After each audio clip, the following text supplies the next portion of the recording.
जय हिंद दोस्तों। जैसे कि हम सब जानते हैं कि टेंथ के एग्ज़ाम का बहुत ही नज़दीक आ गया है। कुछ ही दिनों में टेंथ का एग्ज़ाम शुरू होगा। ऐसे में यदि आपका कोई भाई या रिलेशन में कोई टेंथ के एग्ज़ाम का तैयारी करता है तो उसे ये वीडियो शेयर करें। और यदि आप खुद टेंथ का स्टूडेंट ये वीडियो देख रहे हैं तो आप अपने तैयारी को और अधिक बढ़ाइए ताकि स्कोर अच्छा आए और थोड़ा गाँव में लगे कि नहीं ये पढ़ता था और इसका रिजल्ट जो है ठीक ठाक आया है। तो देखिए, हम जो है रोज़ एक सुबह और एक शाम में इम्पोर्टेंट क्वेश्चन शेयर करेंगे। तो इसके लिए आपको पहले इस चैनल को सब्सक्राइब करना होगा, लाइक करना होगा। यदि आप ये आंसर जानते हैं तो कमेंट में बता सकते हैं, और यदि नहीं जानते हैं तो मेरे बताने तक वेट करते हैं कि लेंस जो होता है, जो चश्मा पहनते हैं, उसमें लोगों को अलग अलग प्रकार के दृष्टि दोष होता है। किसी को निकट दृष्टि दोष होता है, किसी को दूर दृष्टि दोष होता है। तो लेकिन इसका कुछ यूनिट होता है। जैसे कि हम लोग चावल लेने जाते हैं, चाहे दाल लेने जाते हैं, तो उसमें हमको यूनिट बताना पड़ता है कि भाई हमको इतना किलो चाहिए, चाहे इतना ग्राम चाहिए। जैसे कि हम कहीं जाते हैं तो उसका यूनिट बताते हैं कि हम इतना किलोमीटर गए, ठीक है। तो उसी प्रकार चश्मा का भी जो लेंस होता है उसका भी यूनिट होता है। डॉक्टर लिखता है इतना डायोप्टर, मतलब इतना, हाँ डायोप्टर होता है, इतना डायोप्टर का उसको चश्मा लगेगा। तो लेंस का यूनिट क्या हो जाएगा? डायोप्टर। तो यहाँ पे हम लिख देते हैं डायोप्टर।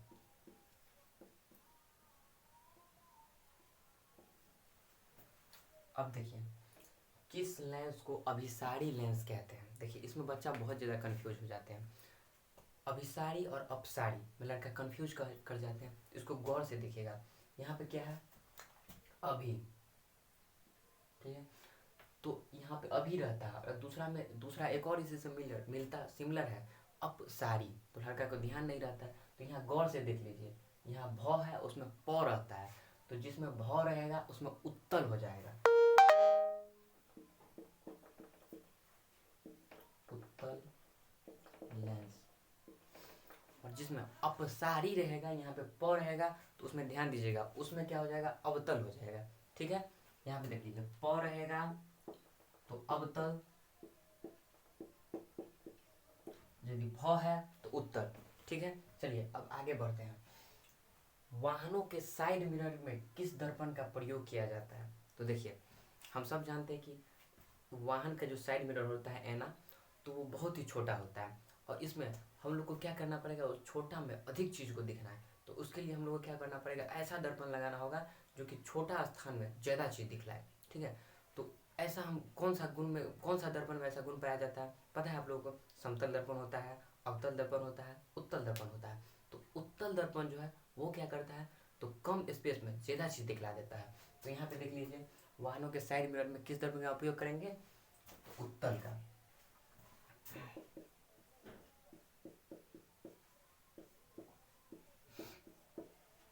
अब एक मिनट देखिए, यहाँ पे ध्यान देने लायक बात यह है कि यहाँ पे ऑप्शन ए, 4 ऑप्शन रहता है, ठीक है। तो ऑप्शन ए में दिया रहता है उत्तल लेंस। तो भूल कर भी उत्तल लेंस मत मारिएगा, क्योंकि लड़का सिर्फ देखता है उत्तल, मार देता है, सोचता है मेरा तो सही है। लेकिन नहीं, यहाँ पे ध्यान दीजिएगा, गाड़ी के साइड मिरर में लेंस नहीं लगा रहता है, दर्पण लगा रहता है। तो खोजिएगा, उत्तल तो मिल जाएगा आपको, लेकिन खोजिएगा कि दर्पण है कि लेंस है। लेंस रहेगा, काटिए, आगे बढ़िए। दर्पण कहाँ है भाई? तो दर्पण आगे बढ़िएगा तो दर्पण मिल जाएगा, ऑप्शन सी में रहता है, दर्पण मारिएगा, ठीक है। चलिए, ऑप्शन आगे पीछे हो सकता है, लेकिन ये ध्यान रखिएगा, दर्पण लेंस मार के मत आके चलिएगा, ये मार के नहीं, मारा के आइएगा, ठीक है। दर्पण देखिए, यहाँ पे दर्पण सूत्र क्या हो जाएगा? 1/v प्लस 1/u बराबर 1/f, ठीक है। और जस्ट देख लीजिए, दर्पण सूत्र आप याद कर लिए हैं क्या? 1/v प्लस 1/u बराबर 1/f। इसी के साथ मिलता जुलता एक होता है लेंस सूत्र। चलिए लेंस सूत्र भी याद कर लेते हैं। देखिए, दर्पण सूत्र के स्थान पर यदि लेंस सूत्र रहेगा तो चलिए इसको हम कर देते हैं लेंस सूत्र। लेंस सूत्र तो करना क्या होगा? लेंस सूत्र यदि रहेगा तो बस हमको ये प्लस हटा के माइनस देना है, माइनस। अब हो गया लेंस सूत्र, समझ गए? हाँ, दर्पण सूत्र में प्लस और लेंस सूत्र में माइनस, बस याद हो गया। तो चलिए इसको मिटाते हैं और आगे बढ़ते हैं।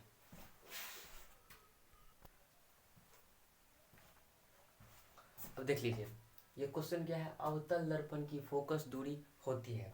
ऑप्शन ए रहेगा धनात्मक, ऑप्शन बी ऋणात्मक, ऑप्शन सी रहेगा दोनों, ठीक है, या इनमें से कोई नहीं, ऑप्शन डी कुछ हो सकता है।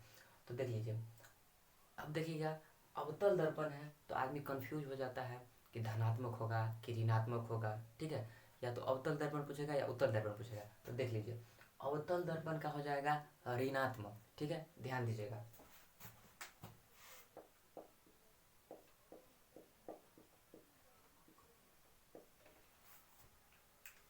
ठीक है, एक बार बोलिए, अवतल दर्पण की फोकस दूरी होती है क्या, ऋणात्मक, ठीक है। ये क्वेश्चन याद कर लिए, इससे एक और क्वेश्चन आपको बन जाता है क्या, तो अवतल दर्पण की फोकस दूरी क्या होती है, तो भैया अवतल दर्पण का हो गया ऋणात्मक, तो उत्तल का होगा, धनात्मक होगा। तो ये होता है या तो धनात्मक या ऋणात्मक। तो उत्तल दर्पण का होगा क्या, उत्तल का क्या, उत्तल का धनात्मक, और अवतल का क्या, तो ऋणात्मक। याद रहेगा। चलिए अब आगे बढ़ते हैं। प्रकाश के अपवर्तन या परावर्तन के कितने नियम हैं, तो इसका 2 नियम होता है, ठीक है। अब देखिए, अभी तो हम ऑब्जेक्टिव बता रहे हैं एक नंबरी, मतलब 4 को ऑप्शन वाला, तो 4 को ऑप्शन हम लिख नहीं रहे हैं, बल्कि जो आंसर है वो बता दे रहे हैं। जो ऑब्जेक्टिव सीरीज खत्म हो जाएगा तो उसके बाद हम क्या करेंगे, तो सब्जेक्टिव लाएंगे 5 नंबरी वाला। तो 5 नंबरी जो लाएंगे तो पूरा डिटेल में बताएंगे, ठीक है। कि देख लीजिए, अवतल दर्पण के बारे में पूरा बता देंगे, दर्पण ही पूरा बता देंगे, गोलीय दर्पण, ठीक है, समतल दर्पण क्या होता है, गोलीय दर्पण क्या होता है, अपवर्तन परावर्तन का नियम सब बतला देंगे, ठीक है। दाढ़ी क्या, दाढ़ी सब जितना होता है, गाड़ी के साइड मिरर जितना होता है दर्पण सब बताएंगे, ठीक है। तो बताएंगे सब्जेक्टिव में। यहाँ पे क्या ऑब्जेक्टिव, अभी सिर्फ देखते जाइए और क्या कीजिए, इसका स्क्रीनशॉट ले लीजिए, क्योंकि इतना जो लिखिएगा तो उतना टाइम है नहीं।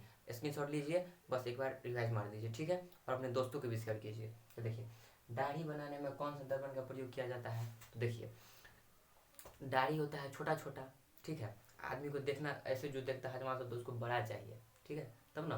तो उसमें क्या होता है, कौन सा ऐसा दर्पण हो बताइए आप, तो अवतल दर्पण जो होता है वो छोटका को बड़का करके दिखलाता है। तो यहाँ पर हम किस दर्पण का उपयोग करेंगे, अवतल का।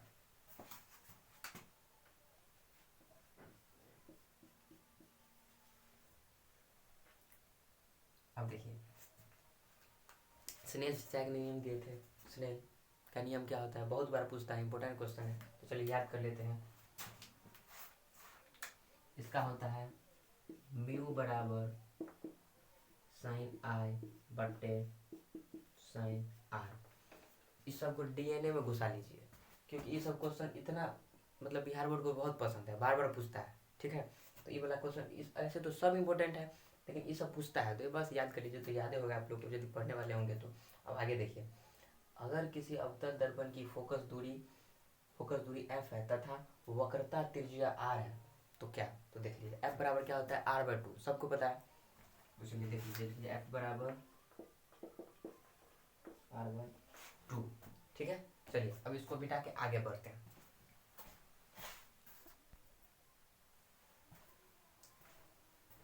अब देखिए, यहाँ पे क्या दिया हुआ है, जब प्रकाश की किरण हवा से कांच में प्रवेश करती है तो वह मुड़ जाती है, ठीक है। देखिए, प्रकाश जो है वो हवा से कांच में प्रवेश कर रही है, ठीक है, तो मुड़ेगी अभिलंब के निकट, ठीक है। तो यहाँ पे हम लिख दे रहे हैं अभिलंब के निकट।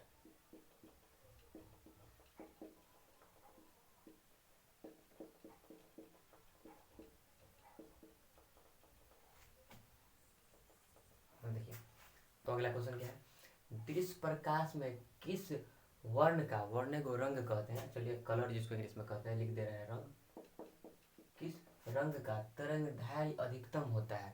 देखिए, ये थोड़ा हम डिटेल में बताते हैं, आप थोड़ा समझिएगा। देखिए होता क्या है, पूछ रहा है क्या, देखिए जब हम श्वेत प्रकाश को, पहले हम प्रिज्म बना लेते हैं,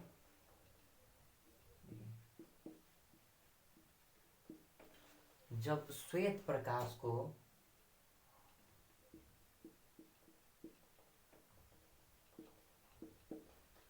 प्रिज्म से होकर जो गुजारते हैं तो 7 रंग में विभक्त हो जाता है।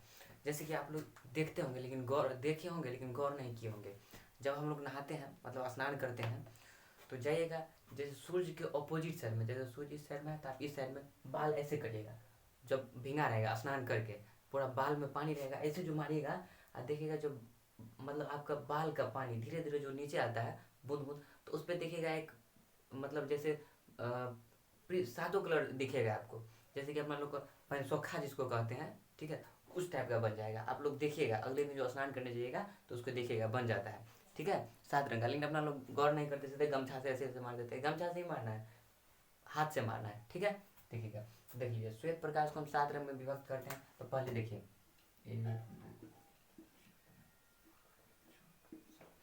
तो इसका एक ट्रिक होता है, ठीक है। बैनी आह पिनाला, ट्रिक क्या होता है, इसको हम यहाँ लिख दे रहे हैं, ठीक है। बैनी आह पिनाला, ठीक है। क्या होता है, बैनी आह पिनाला, बै से हो गया बैगनी, नी से हो गया नीला, आसमानी,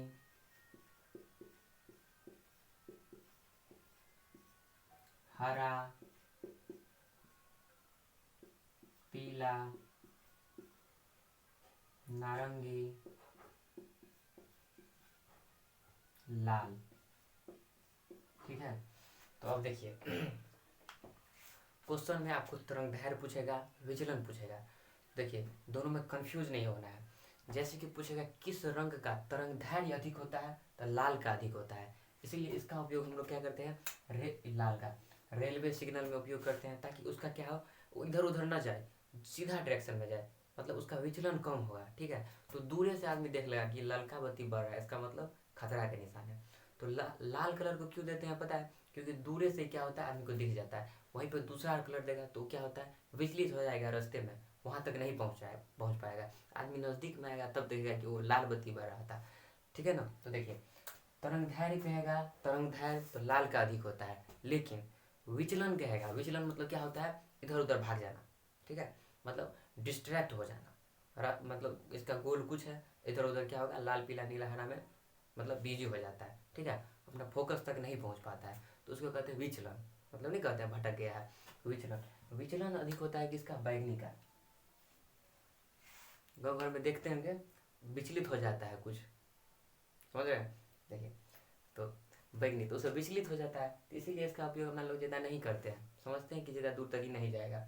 तो विचलन कहेगा तो किसका, बैगनी का अधिक होता है, ठीक है। और तरंगदैर्घ्य किसका अधिक होता है, तो लाल का अधिक होता है, समझ गए। तरंगदैर्घ्य लाल का अधिक होता है और विचलन बैगनी का अधिक होता है, ठीक है। चलिए तो क्वेश्चन क्या था, दृश्य प्रकाश में किस वर्ण का तरंगदैर्घ्य, लाल मार देते हैं।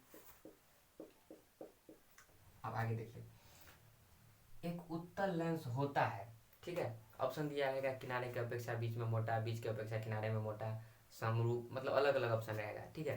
तो देखिए उत्तल लेंस जो होता है, इसका फोटो देखिए कैसा है, ऐसा इसका फोटो रहता है, ठीक है। तो देखिए इसका किनारे में क्या है, चिपकल है, और बीच में क्या है, मोटा है, तो ठीक है। तो इसका जो हम आंसर देंगे, किनारे की अपेक्षा बीच में मोटा, ठीक है।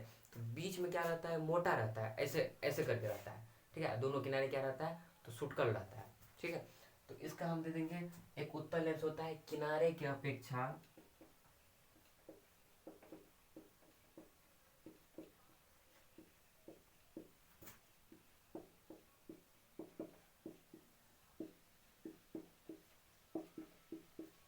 ऐसा फोटो होता है। अवतल का कहिएगा, अवतल लेंस का कैसा होता है, तो देखिए अवतल लेंस का होता है ऐसे, ये भी याद कर लीजिए। अब कहेगा एक उत्तल लेंस होता है, तो उसमें क्या बोल दीजिएगा, अब अति उत्तल में तो हो गया, अवतल पूछेगा तो अवतल में क्या बोल दीजिएगा, बीच में सुटकल रहता है, कात में क्या रहता है, उगल रहता है, ऐसे रहता है, ठीक है, ऐसे देखिए। अच्छा चलिए रहने दीजिए, ऐसे रहता है, ठीक है, समझ गए ना। उत्तल लेंस किनारे पे की अपेक्षा बीच में मोटा। अब आगे देखिए, किस लेंस की फोकस दूरी धनात्मक होती है, जानते हैं तो कमेंट कीजिए, नहीं जानते तो हम हैं। देखिए किस लेंस की फोकस दूरी क्या होती है, धनात्मक। तो इसमें देखिए गौर कर लीजिए, अब ये ट्रिक से याद कर लीजिए। आप लोग रटे होंगे, लेकिन रटिएगा तो भूल जाइएगा। परीक्षा में आधा आदमी तो कंफ्यूज हो जाता है, आधा डर से आंसर ही बिसर जाता है। पहला पहला एग्जाम रहता है 10वां, तो बहुत आदमी डरते रहता है। डरना वरना नहीं है, पूरा गर्दा उड़ा के आना, ठीक है। देखिए धनात्मक रहेगा तो यहाँ आप लोग याद कर लीजिए, धनात्मक से धनी। सब लोग के गांव में धनी आदमी रहता होगा, धनिक मानी देखिएगा, धनिक आदमी का एगो लक्षण होगा, उसका पेट क्या होगा, तो निकलल रहता है, ठीक है। तो धनिक आदमी का पेट क्या होता है, आगे। तो देखिए तो पूछेगा किस लेंस की फोकस दूरी धनात्मक होता है, तो दे देंगे उत्तर। क्यों दिए उत्तर, कि देखिए इसका पेट जो है फूला हुआ है, इसका पेट चुटकल है, तो हम चुटकल वाला नहीं देंगे। ये फूलल है ना पेट, तो किसका, धनिक आदमी का पेट फूला रहेगा। यही दोनों में ना, दुइये को तो तीने को तो हमको याद करना है। समतल, उत्तल, अवतल। तो समतल तो जानते ही नहीं होगा, दूगो में आदमी कन्फ्यूज करता है, उत्तल दे कि अवतल दे। ठीक है, 50-50 पर लॉक हो जाता है। उत्तल अवतल, उत्तल अवतल करता है, फिर दांत ऐसे काटता है। इसमें बेसिक चेयर पड़ गया, मार देता है अवतल, गलत हो गया। तो दांत नहीं काटना है, समझना है। ठीक है, अभी याद कर लीजिए, स्क्रीन शॉट लेते जाइएगा। देखिए, तो कहेगा किस लेंस की फोकस दूरी धनात्मक होती है। तो हम दो को फोटो बना के आप लोग को दिए हैं। एगो क्या दिए हैं, एगो एगो को हम बीच में फैला दिए हैं, काट में सुटका दिए हैं। एगो क्या किए हैं, तो काट में मतलब बीच में सुटका दिए हैं। तो देखिए ये हो जाएगा, इसको कर लीजिए गरीब, क्योंकि इसका पेट क्या है, तो पेट अंदर है। ठीक है, इसको कर लीजिए धनिक। ठीक है, क्योंकि उसका पेट आगे है। ठीक है। देखिए इसका हो जाएगा क्या, उत्तर, क्योंकि इसका फोटो से हमको याद है। अब आगे देखिए, किस माध्यम में प्रकाश की चाल अधिकतम होती है।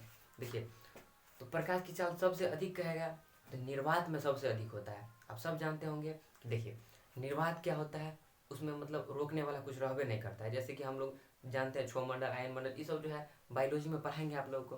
तो इसमें वायुमंडल, जैसे कि अपना लोग जानते हैं कि कुछ ही क्षेत्र में वायुमंडल है, उसके बाद पूरा खाली है, शून्य सपाटा, कुछ नहीं है। वहाँ जाइएगा तो हवा में रह जाएगा, उड़ते हुए चंद्रमा पे। ठीक है ना, तो वहाँ पे बिल्कुल भी हवा नहीं है। तो पहले क्या है, निर्वात। निर्वात से जब सूर्य का रोशनी आता है, ठीक है, तो उसके बाद क्या आता है, हवा में आता है। वायुमंडल में क्या होता है, उसको रोकने वाला कोई मिल गया है। क्या मिल गया है, तो हवा मिल गया है। जैसे कि आप लोग खूब स्पीड में गाड़ी पर चढ़ते होंगे, तो देखते होंगे एक बल मिलता है, आपको लगता होगा केस तेज उड़िया देता होगा। ठीक है, तो क्या है, हवा है।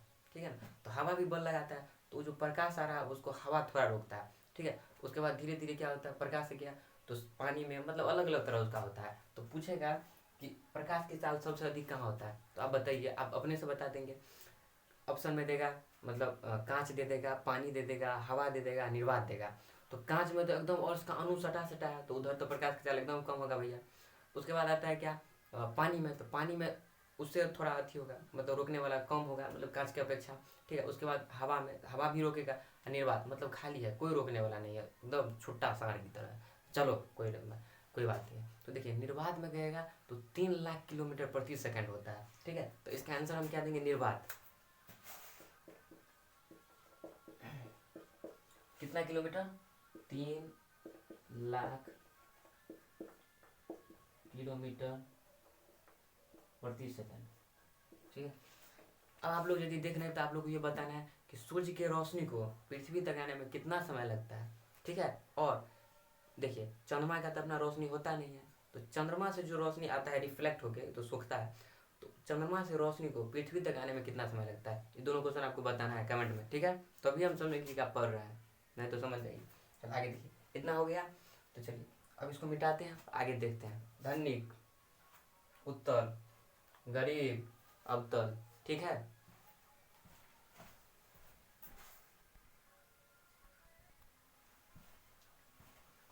चलिए तो आज के लिए इतना रहने देते हैं, वीडियो लॉन्ग हो जाएगा। ठीक है, तो देखिए आप लोगों को क्या करना है, आप लोग के जो भी रिलेशन में होगा उस सबको इन्फॉर्म करना है कि भैया आ गया है, एकदम अच्छा से तैयारी करवाएगा, एकदम ऑब्जेक्टिव सब एकदम चुन चुन के लाते हैं। ठीक है, ओरिजिनल क्वेश्चन।